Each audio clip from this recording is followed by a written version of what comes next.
Hey everyone, so today I'm going to show you step by step how I plan my month using my monthly planning routine in my master plan inserts. So I shared how I use my master plan inserts, and I'll link that video above and down below in the description box. But basically I follow this planning routine and schedule in these recurring tasks. So today I'm going to plan for July.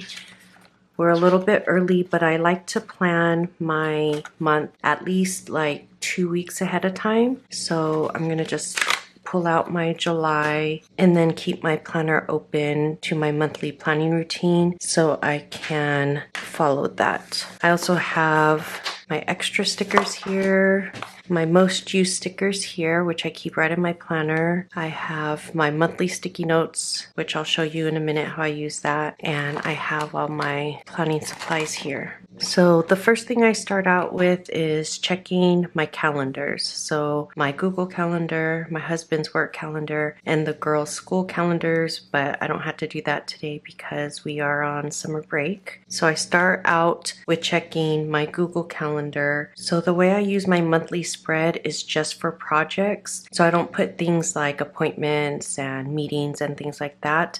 I just put things that I have to plan ahead for. So I like to color code, and I have my different color coding transparent dots in here. So I always do personal first, which I use our ecru color dots for. And I do like to use a tweezer because these dots are super tiny, so it just helps me place the stickers better. So I'll start with 4th of July. And so I like to put that on there because I try to plan ahead some kind of activity for our family to do. And then my husband has a work event. So I like to use these transparent thin strips to mark series of days on my calendar. These come in different sizes on this sheet, and then I'll still add a transparent dot to mark what those series of days are. I have my iPad here to the side, by the way, with my Google Calendar so I can see what I need to add. On the 22nd is my father-in-law's birthday. On the 30th is my daughter's birthday. And for personal, I like to add our doodle stickers as well, just to make them stand out more. I don't have doodle holidays, which I should create. So for like 4th of July, I like to use these balloon stickers for like celebrations. So that's what I've just been using. And I put it right over that transparent dot. For my husband's event, I'll use this little suitcase. And then for birthdays, I like to use our cake doodles. So for the other color coding I use for like the shop and for content, I don't add doodles. I just add doodles to the personal things, like I said, to make it stand out more. So it looks like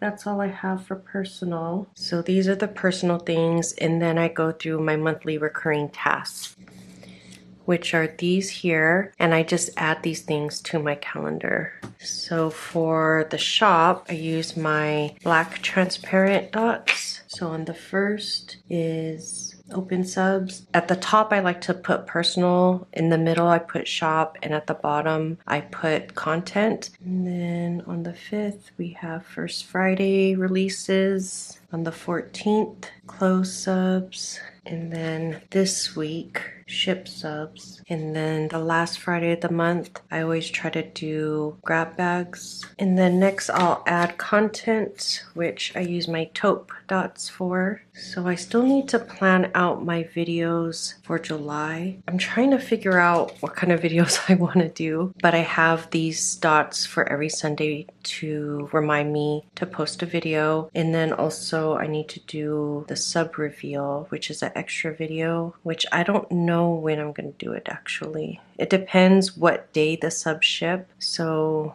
maybe what I'll do is put it here. So I just know sometime this week I want to post a sub reveal video. And then next I schedule zone cleaning. So besides the things that go here on the main part of the calendar, I also use this column for projects that I'm breaking down by week. Again, ecru dots for personal things, and so I try to break up my cleaning into the 4 weeks of the month. And then the other thing I do is schedule out my design. but I don't put dots for that. So let me get my pen and write everything in. So this is open subs, sub extras for First Friday releases. This is my husband, close subs, my father-in-law's birthday, grab bags. This is ship subs, and this is sub love, and then this is my daughter's birthday. And then, like I said, I'll fill these in once I decide what videos I'm gonna do. So 1, 2, 3, 4. And then my design schedule. So stickers, cards and vellum, download and inserts, mystery. I should have left myself some room to put it here, but I'll just squeeze it in between. So now that I entered all these recurring tasks onto my calendar, the next thing is checking the year overview.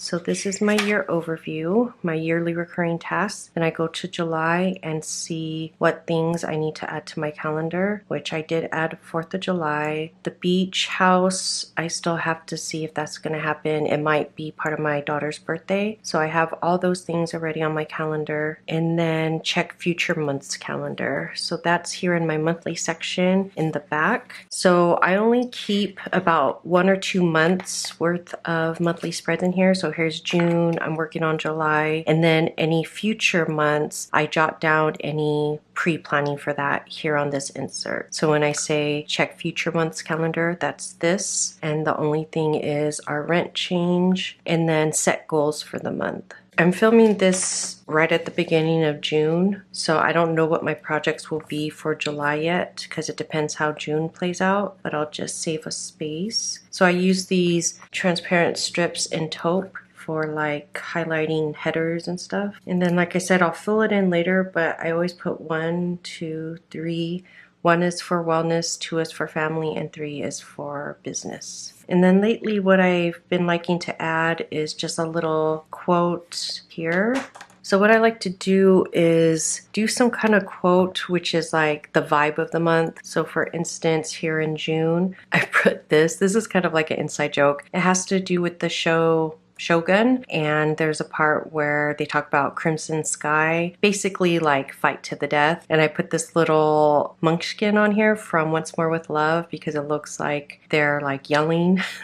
And so that's my vibe for this month because I'm just trying to get some things done and like put my all into it. So that's what I like to do at the bottom. And since I don't really know what that's going to be for July yet, I think I'll just leave it blank for now. But that's what I like to do in this bottom corner. And then lastly, for the monthly spread, I schedule our production work. I use this sticky note for my production calendar. So first I'll just make a highlight to put the month.